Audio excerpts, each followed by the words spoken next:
Hello everyone, this is Bob and Threadbare, and welcome back to The Longest Journey. Saved by the bell. Again. I'm like the Incredible Hulk, except my powers only work when I'm scared silly. That's the second time I've opened a shift by instinct alone when I've been in mortal danger. The frustrating thing is, I still don't know how to do it when I'm not scared. Wait, didn't the old lady say I should use what I do best to focus my talents? Is running away really what I do best? Come to think of it, why did the shift dump me here? I wasn't even thinking about the studio. Yes, but you were thinking about what you do best. The thing you went to college to perfect. And my, doesn't that look familiar?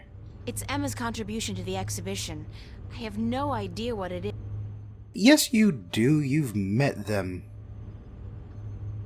Apparently her dreams have crossed over too. Strange. It almost looks as if my painting has changed since the last time I was here. The colors are more vivid, more real. It's still got a way to go before it resembles anything, though. Then by all means, let's finish it.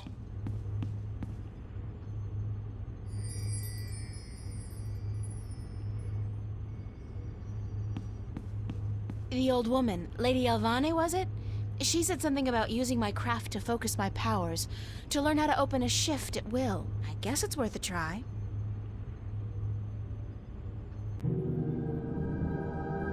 Yeah, it's that first dreamscape that she went to, which of course was no dreamscape at all. I did it on my own. I did it. April. Oh, Mother. What's wrong with you? Touch me, April. Mother, she said, as if it were the most natural thing to say in the world. What's happening to you, Mother? I am dying, April. But you can't die. You're the Mother, the White Dragon. You're eternal. Aren't you? The Mother is, April, but I am not. It is time for the new to replace the old, for the seed to grow into a flower, and for the withered and the gray to turn to dust and pass on into the ages. Help me understand, please. Take my blue eye, the crystal. You need it. But I can't. Take it, quickly. Thank you.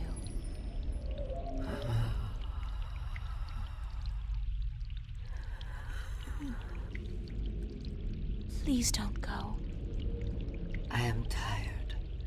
The war with chaos has taken its toll on me. I wish I could have seen my children grow up. When will the egg hatch?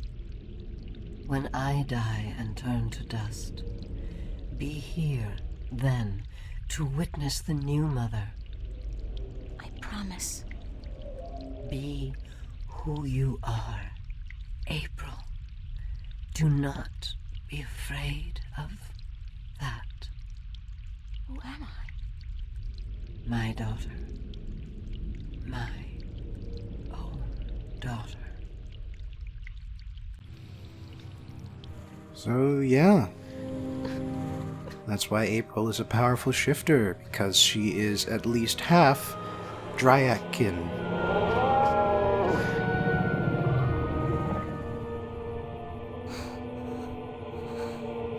The White Dragon is her mother.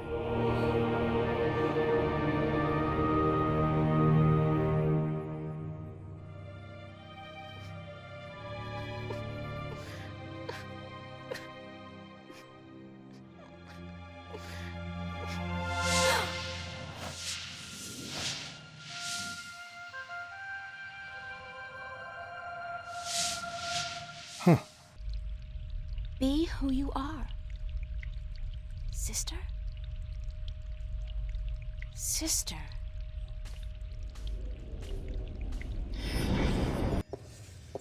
I can do it now. I can shift. It's not easy, but I can do it. Ironic as it may be, though, I think I've done all I can do in Arcadia.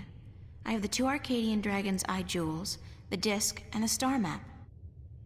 Now I need to find the Guardian, the 2 missing jewels, and somebody who can help me decipher the star map, and I have to look for those things here, in Stark. It's not really ironic. It's mostly just the game didn't want to use shifting as a mechanic.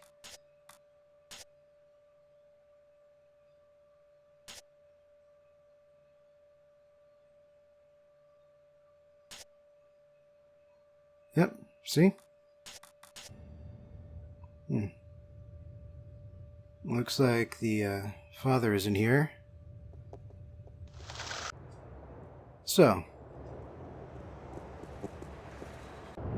what do we need first? Well, can't exactly go back to Venice. That's a little too hot right now. So instead, how about we go visit the old Flipper, see how he's doing. And hell, maybe he can do something with the star map too. Still haven't gotten our corporate ID from him yet.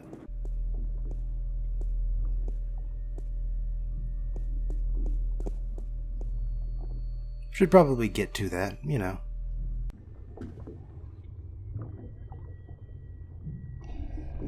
It's Burns Flipper. Sorry I'm late. Whoa! It's the fake ID girl. Hold on. You got it? Where you been, man? I've been holding on to this for a week now. Yeah, a week. What's the trouble? I paid up front. What's the trouble? What's the fucking trouble? The trouble is, baby, this thing's hot. It sizzles, man. They catch me with the shit on my hands, they give me 20 at least. Like you wouldn't get twice that for any of the stuff you have in here. Yeah, but that's mine, man. Mine. My problem. This here is yours. Shit, take it. I don't want it anymore. What up? That's all. That is actually not all. My own mid and upper level ID card. A girl's best friend. I never imagined I'd one day be carrying one of these babies. Not unless I married a lawyer, a doctor, or a screen repairman. It's the White Dragon's Eye jewel. That's an odd emphasis. Any chance of you deciphering this for me?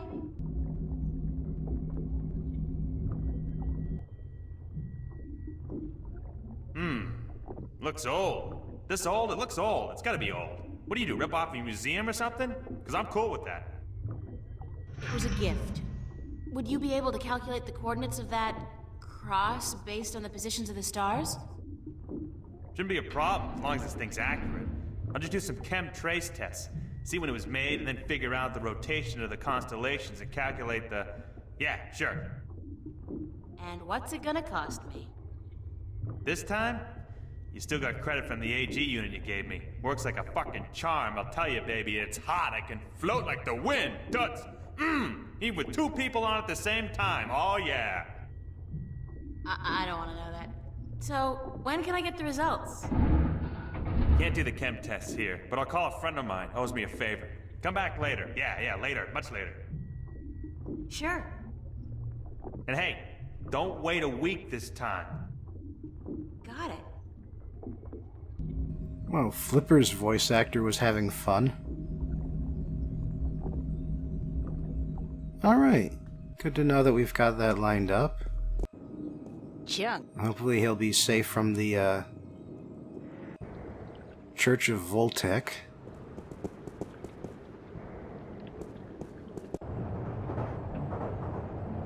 But yeah, there's the elevator.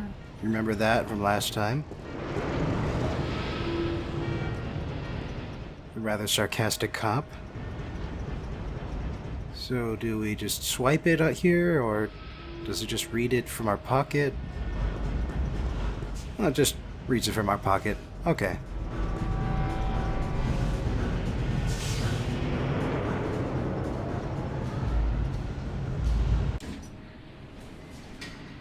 Man, this place is a lot nicer. And we're still in the middle class area here, too. I get the feeling that that pizza box is important for some reason. It's a pizza box.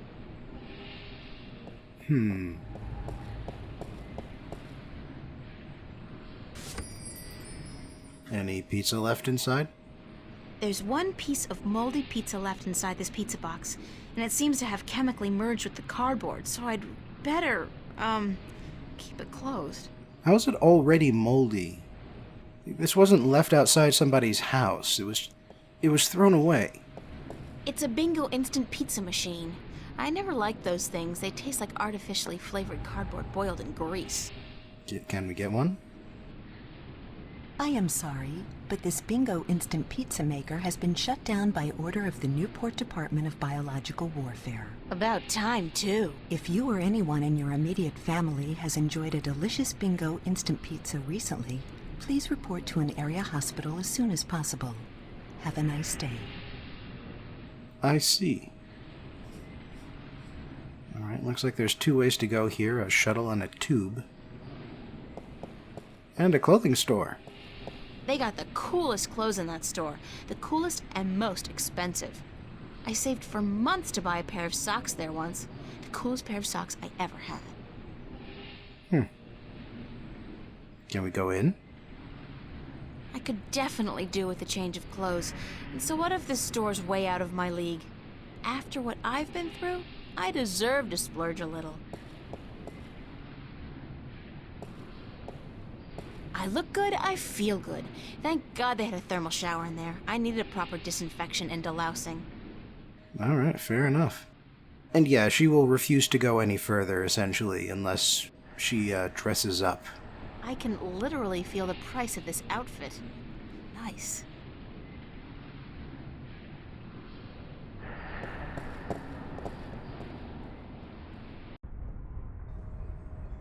Okay, this is where the tubes go. Looks like some sort of port.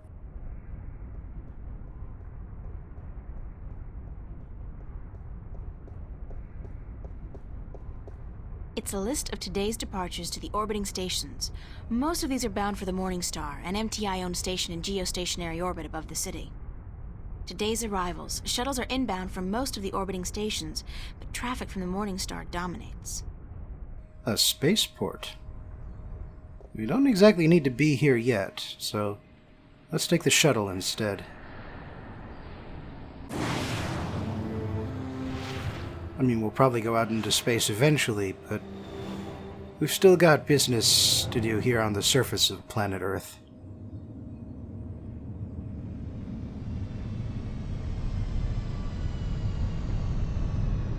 And this is the upper class area.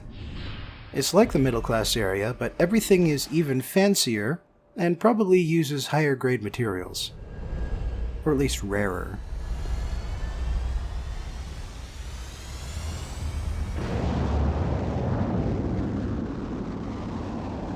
It's a bored-looking policeman. Officer, Yes, ma'am? can you direct me to the MTI building? Certainly.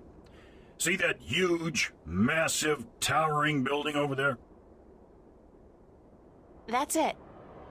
Yes, ma'am. Okay, thanks. You're welcome, ma'am. Wow, and he wasn't even sarcastic. That's the difference of being in the upper class area. Oh, Wow, it's a faux Roman palace. How very Las Vegas. I'd say more Brazil, actually. Pretty sure this set is directly from the movie. Stunning. In a creepy neo-fascist way. Hush. Scary. I believe that circle with a big X through it is supposed to represent the destruction of the balance. These guys don't get around. That's the only elevator in the building? I wonder what they do during rush hours.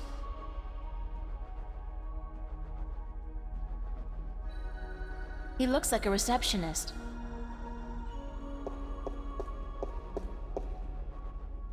Gerald Rosenberg. Hi there, Jerry. Gerald, do you have an appointment?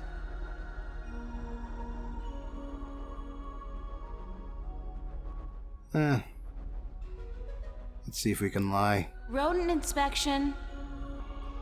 I see. Very original. There have never been any rodents on Grendel Avenue, miss. Well, until now. No problem, because rats are my specialty. Very droll. This is a private building, miss, and I suggest that you leave. Now.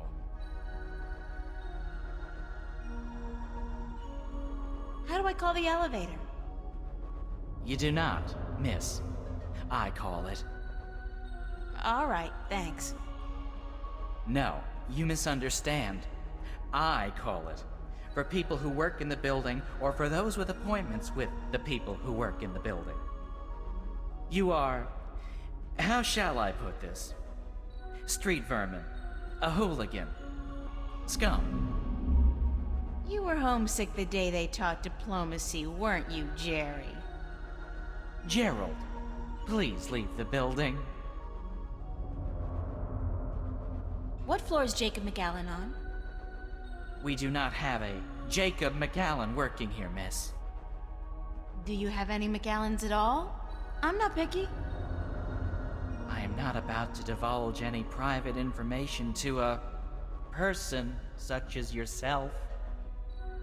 Good for you, Jerry. Gerald, it would be so nice if you left now, miss. Can I bribe you? I'm sorry. What? Pay you to let me slip by you, unnoticed, into the elevator? For goodness sake, miss, absolutely not. I am not your common lowlife. I'm sure even a stand-up guy like you, Jerry, needs some pocket change now and then. Gerald! And no, I do not. Now I would like you to leave. Immediately. Thank you very much, Jerry. Gerald! And if you do not leave, miss, I will be forced to call the police. I think that's Crow's voice actor. That's Jerry, the ever-helpful receptionist. Wait, this couldn't possibly work, could it? Got a pizza delivery for Mr. McAllen. Oh, God. Really? There's been no... Wait a second. Weren't you in here before? Me? Nah. Been delivering pies to the, to Venice. I ain't been up here before. Nice hood, clean pavements, good air. I could have sworn... Oh, very well. Give me the pizza and I will see to it that it's delivered to Mr. McAllen as soon as possible. No can-do, guy. This has got to be delivered now, before it gets cold. You know how Mr. McAllen gets when his mozzarella is cold. I can't very well leave my post, so... All right. Step into the elevator and I will send you to Mr. McAllen's office. But I want you back down here pronto, do you understand?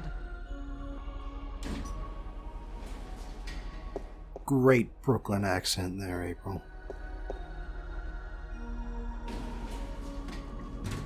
Top notch. Well now, 3 Portal episodes in a row. Never rains but it pours, huh? Well, far be it from me to complain. Today's Portal episode is another personal favorite of mine, the 2000s TV show Farscape.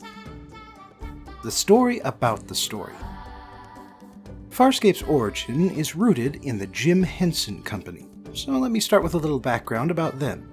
Jim Henson, if you don't already know, is very likely the biggest name of all time in puppet history. His career in puppetry and special effects began in the 1950s, soon after college, and the company he named after himself is almost as old, being founded in 1958. His breakout success came in 1969, the year he started designing puppets for the children's show Sesame Street, and he made an even bigger name for himself by producing The Muppet Show in 1976. Jim Henson always had his eye on making the next thing bigger and better, and so in 1979 he produced The Muppet Movie. It was a massive success, and the Henson Company would go on to make more movies throughout the 80s. They weren't really as successful as The Muppet Movie, but there are still plenty of people who fondly remember Labyrinth and The Dark Crystal. Sadly, Jim Henson died unexpectedly in 1990 of a viral infection, and while his company has carried on, it never quite reached the heights it did while Jim was alive. But then that kind of sounds like I'm putting down Farscape before I've even gotten to it. The Jim Henson Company is currently run by his family, in particular his son Brian and daughter Lisa. Brian Henson would be the lead producer of Farscape, but the creative lead was a man named Rockne S. O'Bannon. O'Bannon was an experienced screenwriter by the late 1990s. His first big hit was the movie and subsequent TV show Alien Nation, which was essentially a story about immigrants in America, where the immigrants in question were from outer space. O'Bannon also created the show SeaQuest in 1993. While he was involved in SeaQuest, O'Bannon and Brian Henson developed the idea that would become Farscape. However, they knew that the show would be much more expensive than normal, so their original idea was to sell it to multiple channels in different countries. Channel 9 in Australia, YTV in Canada, the Sci-Fi Network in America, and BBC Two in Great Britain. However, the Sci-Fi Network surprised them by offering to pay for the whole thing. Farscape would still be broadcast internationally, however. Farscape was planned to run for 5 seasons, but Sci-Fi cancelled them after 4. The stated reason was declining ratings, but there were a few different factors involved. First, Farscape was an expensive show to produce, so it needed really good ratings to keep it profitable. Second, it was a very serialized show, but it came out just before DVRs and online streaming made serial shows popular. Third, those expensive effects caused the release schedule to be very erratic, definitely a downside when you're talking about a serialized show. Finally, the Jim Henson Company itself was going through a rough patch at the time, getting bought and sold by a German media company. Honestly, all things considered, it's kind of amazing that the show did as well as it did. Plus, it got a limited miniseries called The Peacekeeper Wars that, at the very least, managed to wrap up the major plot threads. Farscape's protagonist is John Crichton, played by Ben Browder. Browder had been a TV actor since the early 90s, but John Crichton was, and still is, his biggest role. Incidentally, he would end up taking the lead role in Stargate SG-1 after Richard Dean Anderson left. The rest of the cast and crew came from Australia and New Zealand, which is where the production took place. This includes the female lead Erin Sun, who is played by Claudia Black. Black was already famous in Australia at the time, but Farscape would be her introduction to an international audience. She would also make the jump to Stargate SG-1, and although she hasn't had a major screen role since then, Black has done surprisingly well in voice acting, especially for video games. You might have recognized her as Morrigan from the Dragon Age series. But that's enough about all that. Like with the other TV shows, I'll only be summarizing a single season, but that still leaves me with plenty to cover when I describe the story. John Crichton is an astronaut for, basically it's NASA, but with an I instead of an N. His father is a famous astronaut who walked on the moon back in the day, and while Crichton feels inferior to that, he's actually going up in the shuttle to test a theory he and his best friend created. The idea is to build up a lot of speed by slingshotting around the Earth, but when he does so, there's some interference from a solar flare. A wormhole opens up, and it sucks Crichton's module into a distant part of the universe. Crichton finds himself in the middle of a space battle in an asteroid field. A fighter ship smacks into his module by accident and then crashes into an asteroid. After that, Crichton sees a tear-shaped vessel, the target of the fighter craft, and an invisible force grabs his module and pulls it into a vast hangar on the ship. After he climbs out of his module, some tiny robots use taser shocks to push Crichton to the bridge, and some strange aliens are yelling at each other in their unknown languages. One of the robots injects Crichton with a big vial, and after that, he can suddenly understand everyone. Now, the first episode is intended to be confusing and off-putting, but for simplicity's sake, I'll just describe the main cast one at a time. First is Ka Dargo, a Luxan, who's your standard hot-headed warrior race character, at least until we get to know him. The ship they're on is a peacekeeper prison transport, and Dargo's crime was killing his superior officer. Next is Pa'u Zota Zan, a Delvian priestess with mystical powers of protection and healing. She's on board because of a civil war between the Delvians. Zan was a liberal, but the conservatives called in the peacekeepers, and Zan got captured. The third prisoner is Dominar Rigel XVI, the deposed ruler of a massive empire. Then there's the ship itself, a living biomechanoid leviathan named Moya. She's permanently bonded to Pilot, a completely separate species that can control leviathans through their symbiotic relationship. Moya was captured and restrained by the peacekeepers to serve as a prison transport, but the prisoners have escaped, and they break Moya's control collar. This lets her starburst, a faster-than-light jump that's better than what a normal ship can do, but less impressive than a wormhole. When Moya starbursts, she drags along a peacekeeper fighter ship that refused to break off. Moya pulls the fighter aboard, and the prisoners capture the pilot, a peacekeeper who calls herself Erin Sun. And by some galactic coincidence, or possibly not a coincidence, peacekeepers, whose species name is Sebation, look identical to humans and carry very similar genetics. The one major difference is that Sebaceans can't stand heat levels that humans can easily survive. The prisoners brought Crichton on board because they thought he could tell them how he suddenly appeared, but since he's clueless and he looks like a peacekeeper, they lock him up with Erin instead. Erin is, if anything, an even bigger warrior culture type person, but Crichton cooperates with her so that they can both escape. But here's the thing. The head of the carrier group that Moya escaped from, Captain Crace, his brother was in the fighter that winged Crichton's module and exploded. And although it's clear in the footage that it was an accident, Captain Crace blames Crichton and orders his execution. Erin tries to defend him, so Crace says that she's been irreversibly contaminated by contact with an outside species and must therefore submit herself and die. However, Crichton manages to escape back to Moya, and he convinces Erin that life is worth living, and so she should come with him. All of that happens in the very first episode. The next few are about the new crew of the Moya starting to accept each other and learn each other's backstories. For instance, the actual reason Ka Dargo was in prison is because he married a peacekeeper, had a son with her, and then her enraged brother killed her and framed Dargo for the murder.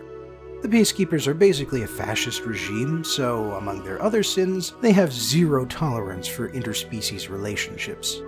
Incidentally, Dargo hasn't seen his son since he was locked up 8 years ago. We also learn that Rigel has been a peacekeeper prisoner for over a century, and Zan had to kill her mentor and lover during the Civil War, and in fact she'd be constantly boiling with rage if she hadn't found religion. The main relationship is between John Crichton and Erin Sun, although it's a fairly slow build throughout the first season. Crichton first falls for a peacekeeper tech named Jelena, whom they find on an old abandoned ship in episode 7. And that's when we first learn that Erin is attracted to Crichton. They later kiss each other when they think they're about to die, but things are still at a simmer by the time season 1 ends. In episode 15 out of 22, we meet a new permanent member of the crew. Her name is Chiana, and she's a Nabari criminal who's being brought back to her homeworld to be brainwashed into a peaceful member of society. Her crimes aren't all that serious, at least compared to Moya's crew, and so when her captor dies by the end of the episode, the crew invite her to stay. And she does. As for the main plot, nothing much happens for most of the episodes. During the initial escape, Moya jumped into the unknown territories, and while the former prisoners want to go home, they can't because they don't know where they are. Meanwhile, Captain Crace refuses to give up his pursuit of John Crichton, to the point where he destroys an order demanding his return, and he kills his first officer because she saw the order. Instead, the bigger arc during these first episodes is Moya's pregnancy. The crew is sweeping the ship for peacekeeper traps and tracers one day when Dargo accidentally knocks a panel loose that causes Moya to become pregnant. It also dumps Dargo into space for a while, but luckily his species can live through that. this pregnancy ends up affecting more episodes than Krace's pursuit. Eventually, Moya happens across a group of Peacekeeper commandos, so Crichton convinces the crew to go along with a ruse. He and Aaron pose as peacekeepers, while the former prisoners pretend to be recaptured. Things happen, but in the end, the commando team is neutralized, Aaron gets stabbed, and Moya gets the coordinates to a secret peacekeeper base in the unknown territories. Unfortunately, Aaron took nerve damage from the stabbing, and the nerve in question controls her toxin regulation, so now she's slowly dying. The only cure is a tissue graft from a compatible sebation, and the only sebations nearby are on that hidden base. So Crichton goes in, disguised as a commando, and he's aided by Chiani, who doesn't have a peacekeeper record, and Jelena, who had transferred to the base in the months since she last appeared. They successfully find a cure for Aaron, but just before Crichton can get away, a strange being named Scorpius instantly realizes that he's an imposter and has security capture him.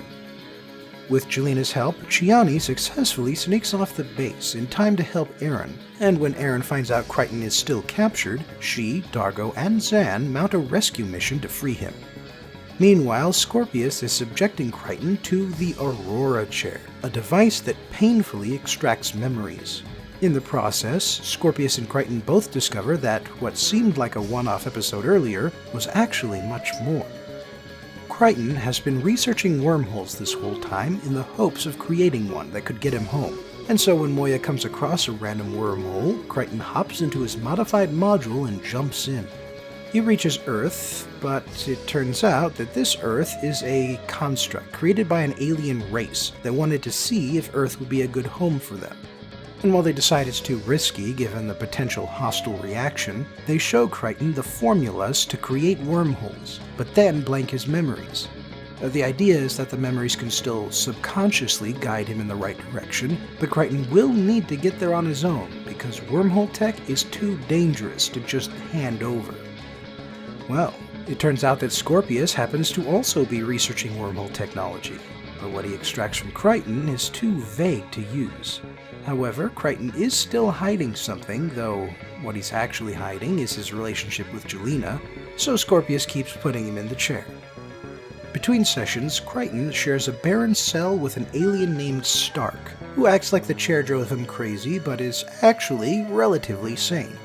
He's been a prisoner for 2 years, but he's managed to protect a memory this whole time because his species has the ability to share memories directly with other people and hide them indefinitely. Jelena sabotages the Aurora Chair to show a conspiracy between Crichton and Captain Krace, who by this point has been called to the base, and so Scorpius puts Krace in the chair. Now this proves that the conspiracy was a fake, but it also lets Scorpius see Krace kill his subordinate. Meanwhile, Aaron infiltrates the base, rescues Crichton and Stark, and while Jelena joins them, she gets shot during the escape and dies. Back with Moya, she delivers her child, who turns out to be a boy. It also turns out that the Peacekeepers genetically modified the sperm that they trapped behind that panel because Moya's child has a Peacekeeper paint job, he has a full complement of weapons, the only Leviathan to ever have those, and he can communicate directly with his passengers without needing a pilot to interpret for him. He still doesn't speak in English, mind you. When Crichton escapes, Krace goes after him, and Scorpius comes with him. After all, whether or not the Aurora Chair can extract them, Crichton still has the knowledge to make wormholes somewhere in his brain. And Krace basically has to do what Scorpius tells him now, because Scorpius could report Krace's crimes at any time, and unlike his subordinates, Scorpius is not easy to kill. Moya is stuck hiding in an asteroid field, because her son can't starburst yet. And eventually, Rigel, always a prickly member of the group, sneaks out on a transport to try and sell the others out. He realizes pretty fast, though, that Scorpius won't keep his word on any deal, and so he ends up bringing Krace, of all people, back to Moya. Scorpius allows this because he doesn't care what happens to Krace, and there's an off chance that Rigel will betray the group again.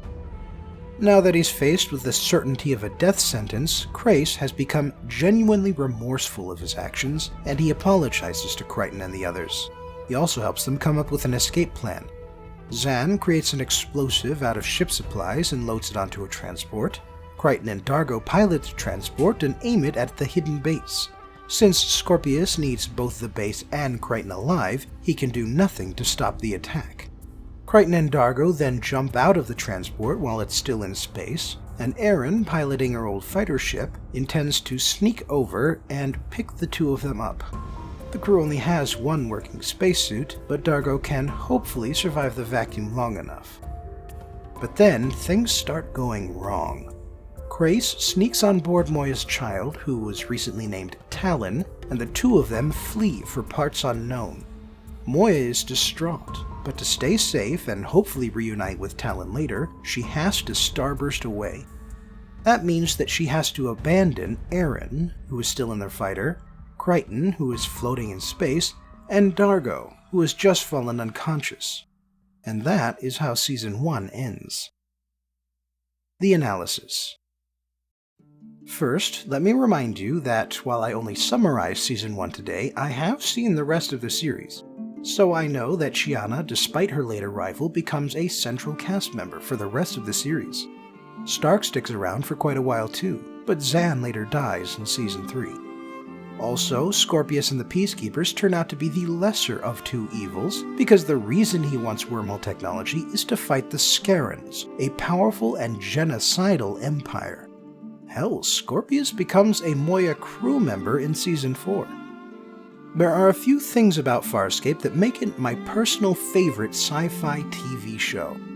First is that it's weird.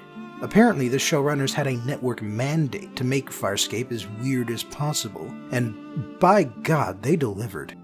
The Henson Creature Shop let them create alien species that were distinctly non-human, although most of them are humanoid, and that put them ahead of, say, Star Trek, which, outside of single-episode appearances, could really only manage monochrome blue people with antennae and aliens with thick forehead ridges. That's not the only kind of weirdness, though. Farscape has a real love of screwing with Crichton's head in all kinds of ways, and he pretty much goes insane by the end of the show's run. Just as an example, in Season 2, Scorpius puts a neural clone of himself in Crichton's mind, basically as an excuse to have the actor around every episode, even when the real Scorpius doesn't appear. Crichton names this neural clone Harvey, after the invisible rabbit in the old Jimmy Stewart movie. Another thing I like about Farscape is that it's unpredictable in a good way. Partly it's that weirdness I mentioned, but it's also because the show makes some very unconventional decisions. They introduce new cast members late into a season precisely because you wouldn't expect it. And they have not one but two major villains who go on to be a part of the crew. Hell, in Season 4, Crichton returns to Earth, and the crew of Moya come with him. But by this point, the stakes of the show are so high that they have to leave and never return. Then there's the group mechanic between the main characters. Crichton is definitely the protagonist, but he's not the captain or the leader of the group. Instead, the group members are more or less equal, and the person who takes the lead is either the one who came up with the latest plan, or the one who cares the most about the current situation. Moya's crew remind me of a role-playing game party, which is probably one more reason why I'm so fond of Farscape. Because of this dynamic, and because Crichton is so far from home, the themes of Farscape tend to be about alienation, and it explores things like the meaning of home, family, and friends. What's it like to forge a new identity among former enemies and strangers? What becomes important to you when you lost everything you thought you knew? And who can you really rely on when you have no choice but to rely on someone? Moya's crew is constantly changing throughout the show, including in the middle of seasons, and the reason it's always changing is so the show can keep exploring these themes. I feel like I should also mention that when Guardians of the Galaxy came out, that movie felt a whole lot like Farscape. Weirdos from distant corners of the galaxy are thrust together by circumstance and forced to cooperate to save the universe, and maybe deal with their personal demons along the way. And I don't think I'm the only person to have made this comparison, because Ben Browder, John Crichton, made a rare film appearance in a cameo role in Guardians 2. Farscape may be gone, but it is not forgotten. Thanks for joining me again for today's show review, and I hope I'll see you next time for a novel about a bear, a scientist, and a magical compass.